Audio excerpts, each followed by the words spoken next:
हाँ जी बच्चों, कैसे हैं आप सभी। उम्मीद है आप सभी अच्छे होंगे, खुश होंगे, बढ़िया होंगे और आपकी पढ़ाई भी बहुत अच्छी चल रही होगी। जैसा कि आप सभी बच्चों ने देखा है, हमने लास्ट वीडियो में चैप्टर जो 5 है उस चैप्टर 5 को कंप्लीट किया है, जो कि बहुत एक छोटा सा चैप्टर है, ज़्यादा क्वेश्चन उससे नहीं आते हैं। आज हम पढ़ने वाले हैं एक बड़ा चैप्टर और फिजिक्स की 12th की फिजिक्स का एक जो बड़ा चैप्टर है, जिसमें आप देखोगे चैप्टर नंबर 6, जिससे ज़्यादातर क्वेश्चन आपके पिछले साल के पेपर में आए थे और इस बार भी आने के चांसेस बहुत ज़्यादा बन जाते हैं। ये थोड़ा सा चैप्टर बड़ा है, इसको पढ़ना है, थोड़ा सा समय लगेगा, लेकिन उसमें से भी मैंने मोस्ट आईएमपी क्वेश्चन निकाल कर आपके लिए लाया हूँ। तो करते हैं शुरुआत, आइए। तो मैं नरेंद्र पवार स्वागत करता हूँ आप सभी का विंग क्लासेस के इस यूट्यूब प्लेटफॉर्म की बैच में। साथियों, आप सभी जानते हैं, आप सभी को पता है कि इस की बैच में हम सिर्फ और सिर्फ इंपॉर्टेंट क्वेश्चंस पर बात कर रहे हैं। सिर्फ और सिर्फ जो महत्वपूर्ण क्वेश्चन है, जो कि एग्जाम के नजरिए से देखा जाए तो उन्हीं क्वेश्चंस को हम सॉल्व करने की कोशिश कर रहे हैं। तो आइए देखते हैं पहला क्वेश्चन आज का। लास्ट ईयर की अगर हम बात करें तो इस चैप्टर से अगर आप देखेंगे तो इस चैप्टर से एक बड़ा क्वेश्चन आया था 4 मार्क्स का, 2 मार्क्स के क्वेश्चन कुछ आए थे और एक ऑब्जेक्टिव भी पूछा गया था। कुछ थ्योरिकल क्वेश्चन आपके सामने मैंने लिखने की कोशिश की है। ये सारे जो थ्योरिकल क्वेश्चन है बाइलिंगुअल आपको मैं समझाऊंगा, फिक्र करने की आवश्यकता नहीं है। पहला क्वेश्चन है मेरे बच्चों, जिसमें आपसे कहा जाएगा कि what is magnetic flux, right its unit. आपको बताना है कि जब भी यूनिट पूछे तो हम ऐसा यूनिट के बारे में बात करते हैं। मैग्नेटिक फ्लक्स क्या होता है, चुंबकीय फ्लक्स क्या होता है, तो वो सिंपल सी, बहुत सरल सी बात है। बात क्या है मेरे बच्चों, बात ये है कि जैसे ये सर आपका कोई मान लो एक एक कोई क्या है, मैग्नेटिक फील्ड है। अगर ये हमारा एक मैग्नेटिक फील्ड है तो इस मैग्नेटिक फील्ड में किसी एक एरिया से, किसी एक क्षेत्र से गुजरने वाली, यानी इससे पास होने वाली number of magnetic field line को हम बोल देते हैं इसका मैग्नेटिक फ्लक्स। किस फ्लक्स का, इस एरिया से लिंक्ड जो फ्लक्स होगा उसकी हम बात करने वाले हैं। यानी चुंबकीय फ्लक्स एक नंबर होता है। कौन सा नंबर होता है सर, वो नंबर जो कि मैग्नेटिक फील्ड लाइन का होता है, जो किसी एक पर्टिकुलर एरिया से पास होता है। वो पर्टिकुलर एरिया या वो क्षेत्र जो कि किसी एक चुंबकीय क्षेत्र में रखा होता है। और ये जो हमारा मैग्नेटिक फ्लक्स है, इस मैग्नेटिक फ्लक्स को हम फाई से डिनोट करते हैं। अगर एरिया ए है तो इस एरिया ए में हम इंटू करते हैं मेरे बच्चों किसका, इंटेंसिटी ऑफ मैग्नेटिक फील्ड का, यानी चुंबकीय क्षेत्र की तीव्रता का। और साथ साथ इसके साथ कॉस भी लेना पड़ता है। कॉस के साथ क्या, हमें कहेंगे कि सर कॉस का हमें थीटा का कॉस लेना पड़ेगा। क्यों सर, क्योंकि यहाँ पर ये थीटा क्या है, थीटा एक्चुअल में मैग्नेटिक फील्ड के और हमारे एरिया के बीच के बनने वाला एंगल होता है। अगर कोई पूछे कि इसकी यूनिट क्या है तो मैं आपको बता दूं, इसका मात्रा क्या इसकी यूनिट होती है मेरे बच्चों, इसका मात्रा क्या इसकी यूनिट होती है, वेबर। वेबर जो होता है इस आपके मैग्नेटिक फ्लक्स या चुंबकीय फ्लक्स का मात्रक होता है। ये क्वेश्चन आता है, ये आपको याद रखना है। अगर मैग्नेटिक फील्ड लाइन इंटर करती है, अंदर प्रवेश करती है, तो वो जो आपका मैग्नेटिक फ्लक्स होगा वो आपका पॉजिटिव माना जाएगा। और लेकिन अगर आपका मैग्नेटिक फील्ड लाइन अगर आपसे निकल कर जाती है बाहर, तो उस मैग्नेटिक फ्लक्स को अपन नेगेटिव मानते हैं। और जितनी मैग्नेटिक फील्ड लाइन आती है उतनी की उतनी अगर वापस चली जाती है तो उस मैग्नेटिक फ्लक्स को हम जीरो फ्लक्स बोल देते हैं। आइए इसी तरीके से एक अगला क्वेश्चन है आपका, और वो है मेरे बच्चों Faraday's law of electromagnetic induction. विद्युत चुंबकीय प्रेरण के लिए फेराडे ने कुछ नियम दिए हैं मेरे बच्चों। नियम क्या दिए हैं, उस नियम को समझना थोड़ा सा। पहला नियम ये है फेराडे का कि जब भी आप किसी मैग्नेट और किसी एक कॉइल के बीच में रिलेटिव मोशन कराओगे, एक चुंबक और एक किसी कुंडली के बीच में अपेक्षित गति होगी, तो आपको बता दूं मैं, वो जो आपकी कॉइल होगी, वो जो आपकी कुंडली होगी, उस कुंडली या उस कॉइल के एंड्स पर ईएमएफ क्रिएट हो जाएगा। ये कहता है हमारे फेराडे का पहला लॉ। जिस कुंडली और जो कुंडली है, उस कुंडली और जो आपकी मैग्नेट है, उन दोनों के बीच में सापेक्षिक गति होती है। जो आपकी कॉइल है और जो आपका मैग्नेट, उसके बीच में रिलेटिव अगर मोशन होता है, तो उस मोशन के कारण उस कुंडली के दोनों एंड्स पर क्या क्रिएट हो जाएगा, ईएमएफ क्रिएट हो जाएगा। ये है हमारे फेराडे का पहला लॉ या पहला नियम। दूसरा लॉ या दूसरा नियम ये कहता है कि जो ईएमएफ क्रिएट होगा वो बच्चों डायरेक्टली प्रोपोर्शनल होता है। किसके डायरेक्टली प्रोपोर्शनल होता है, the rate of change in magnetic flux के, यानी चुंबकीय फ्लक्स के समानुपाती कहा जाता है। कौन, हमारा मैग्नेटिक फ्लक्स। यानी जो आपका मैग्नेटिक फ्लक्स में जो परिवर्तन होगा, चुंबकीय फ्लक्स में जो परिवर्तन होगा, उसकी रेट के डायरेक्टली प्रोपोर्शनल होता है ईएमएफ। और याद रखना, ये जो ईएमएफ क्रिएट होता है ये जिस रीजन से क्रिएट होता है, जिस कारण से उत्पन्न होता है, ये उसी का अपोज करता है या उसी का विरोध करता है, इसलिए यहाँ पर हमें माइनस का साइन लेना पड़ता है। ये दोनों लॉ है फेराडे के जो आपको याद होने ही चाहिए। अच्छा, फेराडे के ये जो दोनों नियम हैं, इन्हीं पर कहीं ना कहीं आपका एक थर्ड क्वेश्चन आता है कि right the Lenz law.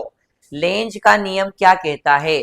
Length का नियम आपको समझने के लिए, लेंज का नियम अगर पढ़ने के लिए आपको एक छोटा सा लॉ समझना पड़ेगा, एक छोटा सा प्रिंसिपल या छोटा सा एक फेनोमेना समझना पड़ेगा।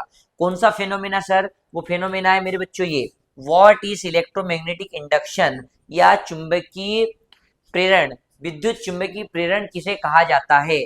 देखो बच्चों, अब जरा ध्यान पूर्वक सुनिए आप। हमारे पास जैसे मान लीजिए एक कॉइल मैंने ले ली, यहाँ पर बहुत सारे टर्न मैंने बना लिए हैं और बहुत सारे टर्न के साथ में मैंने एक कॉइल बना ली है, और ये जो कॉइल है इसके ये दोनों क्या है बच्चों? ये दोनों एंड्स है, दोनों सिरे हैं। अब इस कॉइल में जब आप इलेक्ट्रिक करंट फ्लो कराते हो, इस कुंडली में जब आप विद्युत धारा प्रवाहित करते हो, तो आप देखोगे कि इस कुंडली में इलेक्ट्रिक जो करंट फ्लो कराने से आपने कहा कि इसके एंड्स पर एक ईएमएफ क्रिएट हो जाता है, एक विद्युत वाहक बल उत्पन्न हो जाता है, और ये जो आपका ईएमएफ है, इस ईएमएफ के कारण एक दूसरा करंट जो है वो इस कुंडली में फ्लो होने लगता है, और वो जो दूसरा करंट फ्लो होता है उसको हम बोलते हैं मेरे बच्चों इंड्यूस्ड करंट। जो दूसरा करंट इसमें बहने लगता है उसको बोलते हैं इंड्यूस्ड करंट, और ये जो इंड्यूस्ड करंट है इसको हिंदी में कहा जाता है प्रेरित धारा, और ये जो प्रेरित धारा होती है ये मेन करंट के अपोज में फ्लो होती है, मेन करंट का अपोज करती है, क्योंकि फेराडे ने किया गया था कि जो ईएमएफ क्रिएट होता है वो चेंज इन मैग्नेटिक फ्लक्स के रेट के डायरेक्टली प्रोपोर्शनल होता है, और वो उसका अपोज करता है जिसके कारण वो क्रिएट हुआ है। सेम वैसे ही कि यहाँ पर जो एक इंड्यूस्ड करंट होगा, जो प्रेरित धारा होगी, वो प्रेरित धारा किस दिशा में फ्लो होगी? तो हमने कहा वो डिपेंड करेगा हमारे आई पर। हमारे मेन करंट में हम जब चेंज कराएंगे, जो मेन करंट है उसमें जब हम परिवर्तन कराएंगे, तब जाके आपका एक इंड्यूस्ड करंट जो है इसमें प्रेरित होगा, क्रिएट होगा। अगर आप आपके मेन करंट को इंक्रीज करोगे तो आपका जो इंड्यूस्ड करंट होगा वो आपके मेन करंट के हमेशा अपोजिट डायरेक्शन में फ्लो होगा, और अगर आपने आपके मेन करंट में चेंज कराया, वो भी कैसा कराया? उसको डिक्रीज कराया, तो फिर 100% वो जो आपका इंड्यूस्ड करंट होगा वो आपके मेन करंट के अलोंग फ्लो होगा, मेन करंट के यानी मुख्य धारा के दिशा में प्रवाहित होने लगेगा। इसका मतलब एक बात तय हो गई है कि लेंज का जो लॉ है वो यही कहता है कि जो आपका करंट फ्लो हो रहा है वो जिस रीजन से फ्लो हो रहा है, या जो इंड्यूस्ड करंट जो आपका प्रवाहित हो रहा है वो जिस कारण से प्रवाहित हो रहा है, वो उस कारण का अपोज करता है, उस रीजन का विरोध करता है जिस रीजन से वो क्रिएट हुआ है। यहाँ पर हम करंट को इंक्रीज कराने के लिए करंट को इंक्रीज करा रहे हैं, जिस कारण से एक इंड्यूस्ड करंट फ्लो हो रहा है तो वो उसके अपोजिट फ्लो होगा, और अगर हम इस करंट को मेन करंट को डिक्रीज कराते हैं, हम चाहते हैं हमारा मेन करंट कम हो जाए, तो आपका जो इंड्यूस्ड करंट है वो उसके अलोंग फ्लो होगा ताकि मेन करंट बढ़ जाए। इसका मतलब जो इंड्यूस्ड करंट होता है वो मेन करंट के अपोज में काम करता है, ऐसा कहता है हमारा क्या? लेंज का नियम या लेंज लॉ। ये आपको समझ में आया होगा। लेंज लॉ समझने के लिए आपको इलेक्ट्रोमैग्नेटिक इंडक्शन का समझना अति आवश्यक है। अब ये जो आपका इलेक्ट्रोमैग्नेटिक इंडक्शन है बच्चों, इस इलेक्ट्रोमैग्नेटिक इंडक्शन से एक क्वेश्चन और आता है। क्वेश्चन आता है मेरे बच्चों कि सर सेल्फ इंडक्टेंस और म्यूचुअल इंडक्टेंस में क्या डिफरेंस है, यानी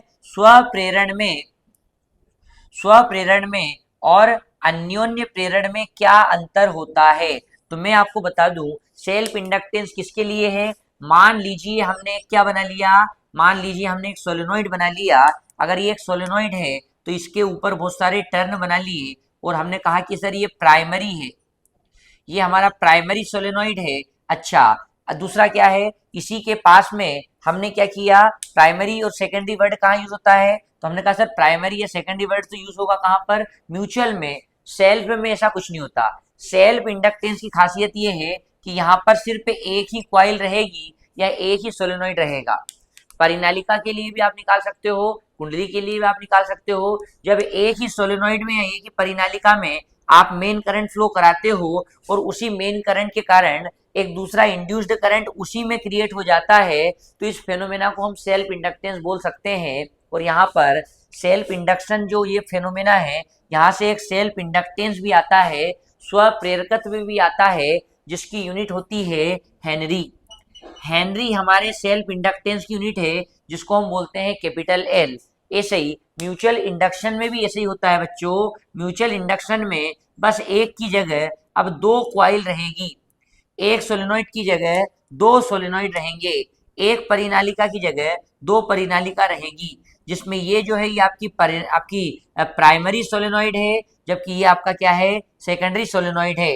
प्राइमरी सोलेनोइड और सेकेंडरी सोलेनोइड में अंतर ये है कि आप जो मेन फ्लो कराओगे करंट, वो प्राइमरी में जैसे कराते हो तो उसके कारण उसके समीप रखे एक दूसरे सोलेनोइड में क्या होने लगता है, इसके दूसरे सोलेनोइड में फ्लक्स में चेंज होने लगता है और इसके एंड्स पर ईएमएफ क्रिएट हो जाता है, जिसके कारण इस दूसरे यानी सेकेंडरी सोलेनोइड में क्या होने लगता है, सेकेंडरी कॉइल या सेकेंडरी सोलेनोइड में करंट फ्लो होने लगता है, जिसको हम बोलते हैं म्यूचुअल करंट या यूं कहें इंड्यूस्ड करंट। और इस फेनोमेना को हम बोलते हैं म्यूचुअल इंडक्शन या अन्योन्य प्रेरण। और म्यूचुअल इंडक्शन में आपको याद रखना है, एक म्यूचुअल इंडक्टेंस आता है जिसको हम कैपिटल एम से डिनोट करते हैं, और हालांकि ये भी इंडक्टेंस ही है, इसलिए इसकी यूनिट भी क्या हो जाती है, हेनरी ही हो जाती है। Henry is a unit of induction, चाहे वो सेल्फ हो चाहे वो म्यूचुअल हो, दोनों ही इंडक्टेंस की या दोनों ही प्रेरकत्व का मात्रक होता है हमारा क्या, हेनरी। दोनों यूनिट बहुत पूछी जाती है, एक तो क्या, एक तो आपका ये फेरेड, बेवर पूछा जाता है मेरे बच्चों, weber is a unit of magnetic flux, और दूसरा पूछा जाता है henry, henry is a unit of inductance. ये दोनों क्वेश्चन आपसे आते हैं।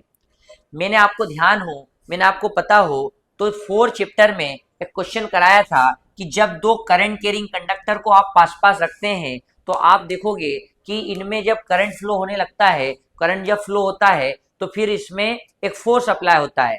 अगर करंट सेम डायरेक्शन में फ्लो होता है तो ये अट्रैक्शन फोर्स लगाते हैं, और अगर करंट अपोजिट डायरेक्शन में फ्लो होता है तो यहाँ पर एक रिपल्सन फोर्स लगता है, यानी एक प्रतिकर्षण बल लगता है, दोनों आपस में दूर दूर भाग जाते हैं। बस इसी फेनोमेना पर बेस्ड है क्वेश्चन जो कि आपके लिए आता है कि sir, a bird sitting on a wire carrying current at high voltage fly away why. जब एक पक्षी है, वो पक्षी अगर किसी वायर पर या किसी तार पर अगर बैठा हो तो अगर क्या वो पक्षी या वो जो आपका वायर है, ये एक दूसरे से दूर क्यों जाने लगते हैं। वायर तो वही रहेगा, पक्षी दूर जाएगा, ऐसा क्यों। तो मैं आपको बता दूं कि सर, मान लो ये आपका मेन वायर है, इससे अगर अगर ये मेन वायर है आपका, जिसमें अगर आपने कहा कि इधर की तरफ एक करंट फ्लो हो रहा है, तो हमने कहा इसके ऊपर अगर या इसके पास में एक अगर पक्षी आ जाए, जैसे मान लो ये एक आपका वर्ड है, ये वर्ड अगर आपका आ गया,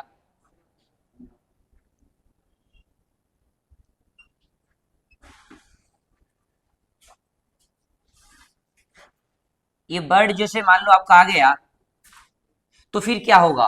तो हमने कहा सर, वर्ड अगर आप इसके पास में आ गया तो वर्ड एक क्या है, एक लिविंग है, मतलब ये कंडक्टर की तरह बिहेव करेगा, और अगर ये कंडक्टर एक चालक की तरह बिहेव करेगा तो जब इसमें मेन करंट फ्लो होगा तो ड्यू टू इंडक्शन यानी प्रेरण के कारण इस आपके पक्षी यानी इस बर्ड में भी क्या होने लगेगा, एक करंट फ्लो होने लगेगा, एक धारा बहने लगेगी, और वो जो करंट है वो इसके अपोजिट डायरेक्शन में फ्लो होगा, इसके विपरीत दिशा में बहेगा। इसका मतलब क्या होगा, इसका मतलब जब दोनों ही कंडक्टर बन जाएंगे, दोनों ही चालक बन जाएंगे, तो क्या होगा सर, दोनों के बीच में एक फोर्स लगेगा, और वो फोर्स रहेगा हमारा रिपल्सन फोर्स यानी प्रतिकर्षण बल, जिसके कारण वो बर्ड या पक्षी क्या होगा, उससे दूर दूर जाने लगेगा।